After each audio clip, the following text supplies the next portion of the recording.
Aries, this is your November forecast, and you know this is a month starting out with a whole new journey for you, and that's Jupiter now having moved out of your 7th house. Love, relationships, one-on-one partnerships. You've been expanding in this area for a full year, but right now, starting here October 10th, which is just about to happen when I'm recording here, well, this has to do with now you looking at how you can grow and expand.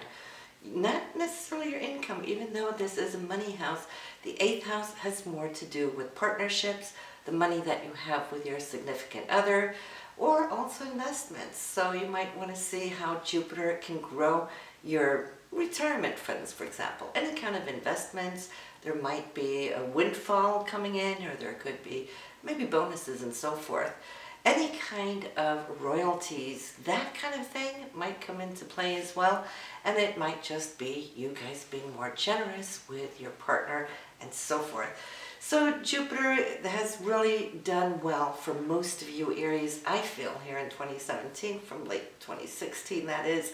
But now in the 8th house, think about the 8th house also being the area of Scorpio, right? So we're deepening, we're accessing our emotions at a much, much deeper level into the core of who you are.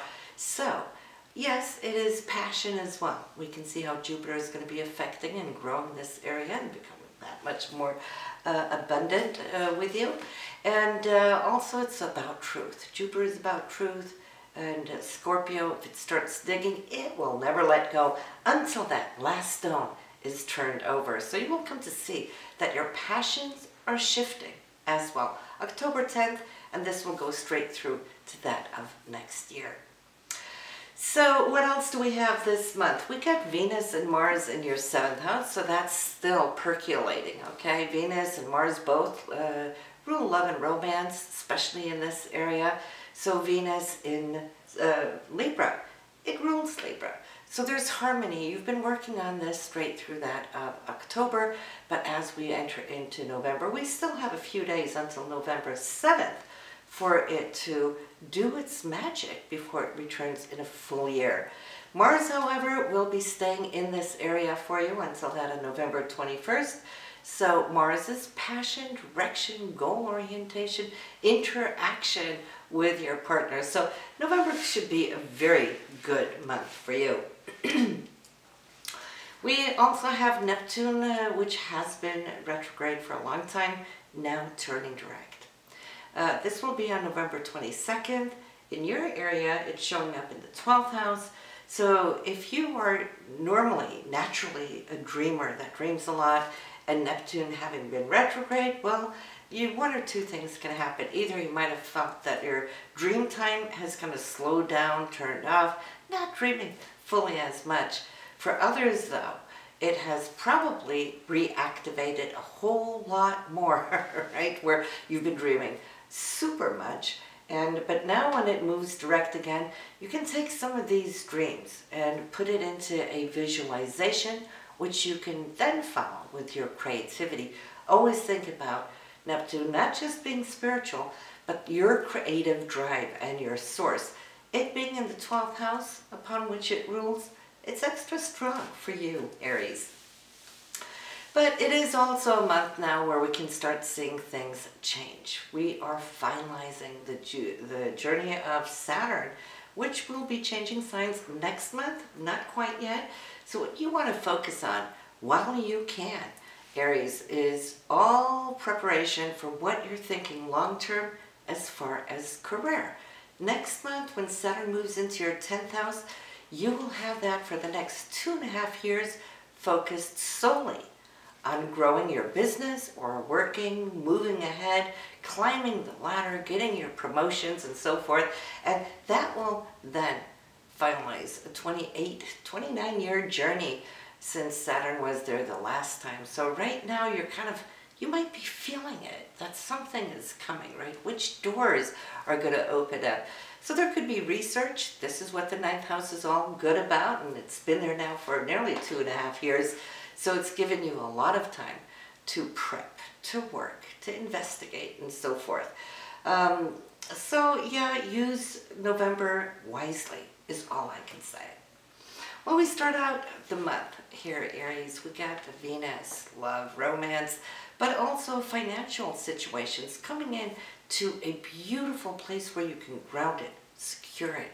It's in an aspect of Saturn, and you know Saturn's always looking out for the long run for you, and we might have to work for it, however.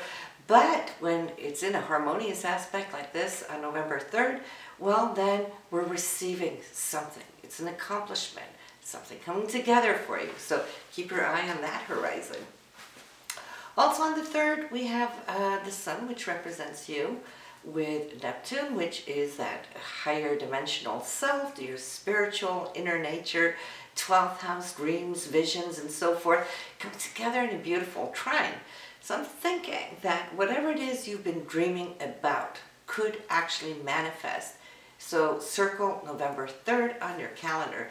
And I would say too, because of these aspects are so great, listen to your moon or rising sign this month and see where these aspects, which areas, which houses it's going to turn up in, because then you have more than just one leg to stand on, as it will reflect other areas of your life where this will come.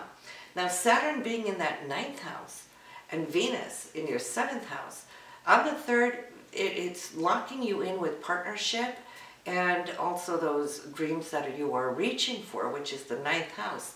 And it could be travel if some of you are traveling. This could bid very well, even if you're just booking tickets. Great time to do so. And on the 4th, we got Venus and Uranus in opposition. Now, that always brings a surprise to the forefront. Whether it's good or bad, that remains to be seen. Sometimes oppositions, you could say, yes, there is that push-pull energy. But sometimes, and if you're wise and if you know how to, draw the energies from both and center in the middle, you can get the best of both. And what do we have? We have something that's very creative, something that's very loving. Uranus, which is where we think outside of the box, and maybe something that represents the unconventional, all right? Because we never do know. Uranus is totally opposite of Saturn. Saturn being conventional, Uranus unconventional, but at least a surprise. And this could definitely be something affecting your relationships. That's on the 4th. On the 9th, we have the Sun, which is you, and Pluto. Sextiling, so that is you just getting in touch with your deeper inner drive dimensions. Changes, anything that needs to be changed, this would be a good time to do so, only because you're infusing the energy. And the Sun being in your 8th house, Pluto in your 10th house, well, that has to do with your career, monies, maybe bonuses, or if you're having a review or maybe even an interview. I feel this is a very, very dynamic day for you to go for that change. On the 11th, we have Saturn-Uranus. So talk about push-pull, okay? Because Saturn kind of contracts, right? It's got those rings, and Uranus wants to free oneself up and liberate from whatever is constricting. But they are harmoniously, in fact, in a beautiful angle to one another on the 11th. Saturn is in your 9th house. Uranus for you is the 1st house. That is you, your personality. So you're really feeling the sense and need to liberate from what has been holding, or maybe what you've been working for, Aries, for so long, prepping for the big career change, right? I feel maybe the good news that was coming in there earlier in the month, now you're starting to feel it, incorporate it. So liberating forces at hand, and you will feel it on a very day-to-day personal level. It's your 1st house. And you're changing, and you've been changing a whole lot, Aries, over these last couple of years. And it's not too long before that journey will be over when Uranus moves into your 2nd house, but it's not quite yet, all right? So, but just feel how you have, if you look back over the last 2 to 3 years, today you're doing things that you would never have done a few years ago. So Uranus has definitely tweaked and upgraded your inner biocomputer, right, with new programs.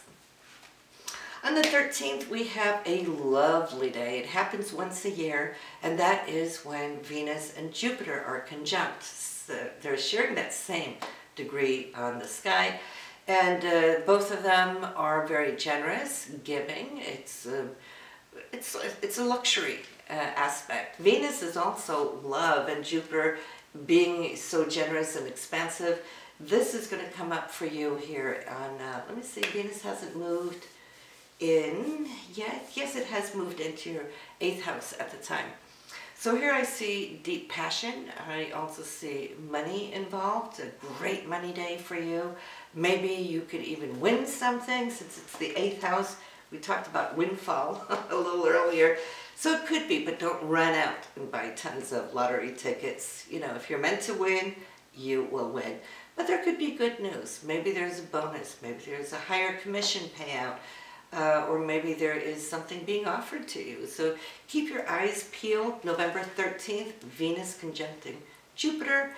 And if you're listening to your moon and rising sign, you might just find where else, 2 other places in these charts where this windfall may come and hit you. But, you know, even look at your partner's chart, see what he or she can get from this.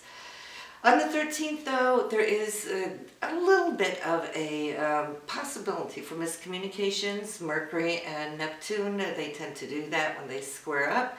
So take things with a little bit of a pinch of salt if there is something coming your way. And the 16th, though, I feel will bring everything back into status quo, which is great. Venus again, which is love and money, but also your artistic self. Now, it is coming up with a beautiful trine to Neptune. And so this is a great time for you to express your creativity, Aries, in any way, shape, or form. Some of you are very physically oriented, so you like to run, right? Or you like to go work out. That's one expression of creativity. But it's painting, sculpting, music, dancing, anything like that. This is a day where you're highly, highly creative and would like to bring this to the surface. But for others also, it's a very romantic day. Venus rules love. Neptune is always that higher aspect of Venus. So yeah, that's definitely a day to circle on your calendar. It's one of those candlelight dinner nights. On the 17th, good communications, which can open up doors, Mercury and Mars. When they're aligned like this, I see you kicking into action. You could be extra busy either doing emails or responding on texts, phone calls, and so forth. But even if you need to go out and move things around, a great day to do this because you're so coordinated. If I had your biorhythms here, we could see how that all ties in too. Just be careful not to overdo it, whatever you start on the 17th. Because on the 19th, that very same Mars, which you initiated, it's like you hit the trigger button, right? On the 19th, it is going to be squaring off on Pluto. And when the two of them get together, it's like dynamite, right? Maybe a little too much energy, which could at times, when needed, and the stars really align themselves under a conjunction, could be good for big physical moves where we need a lot of physical power, but it's squaring. So it is a time where things can be or become a little high-lit when it comes to being argumentative or people just getting in each other's faces. Don't really enjoy that aspect too much, but there's always ways to work with it. You know, just kind of lay low, find your zen, and just remain in that spot throughout the 19th. And then by the 20th, it'll start letting up. On the 21st, you know, then what is coming in to replace that Marsian energy is Venus in a beautiful trine to that Pluto. So one way to work these energies between the 19th and the 21st, say if you have a situation where something needs to be healed. It could be in communication with a friend, a partner, whoever it may be. If something has felt like it's been wronged, well, that Venus energy is already leaking through on the 19th. It's not exact quite yet, before the 21st, but this is a total, should I say, process where you can deepen. You can deepen and go in and turn a situation around and heal it, square it away, kiss and make up, and it could actually be better than what it was initially.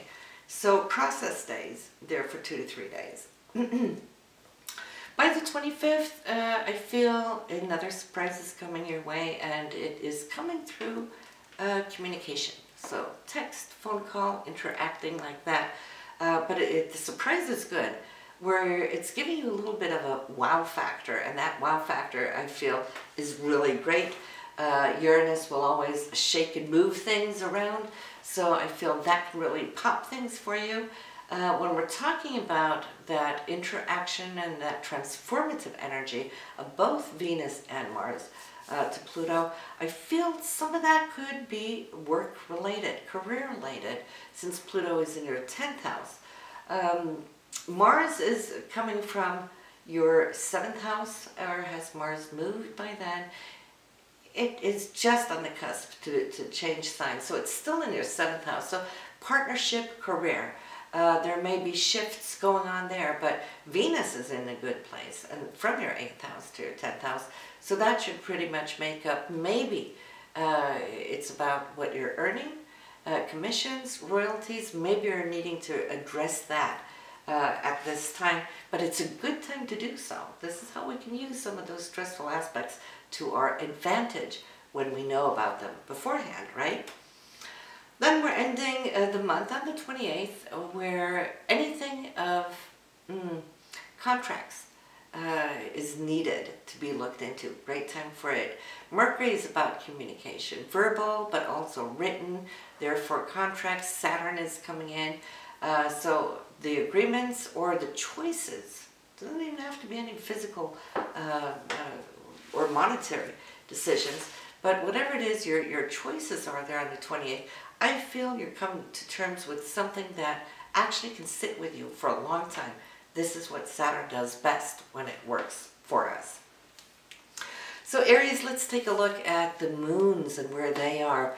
The full moon is on November 4th, and it is 11 degrees in Taurus, which for you will be your 2nd house. Money and income will be center stage and illuminated here, and you can maybe see that you can receive extra money or any kind of negotiations.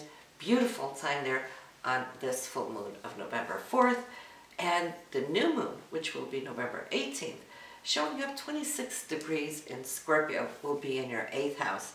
Again, money. So we can see that theme of money is somewhat very important here in November. It's how you work with it, do the dance around it, tie it all together, right? So that you're all ready and set to go in December. So this is what I had for you this month, Aries. I wish you the very best, and I will see you next time. Have a good one now. Bye.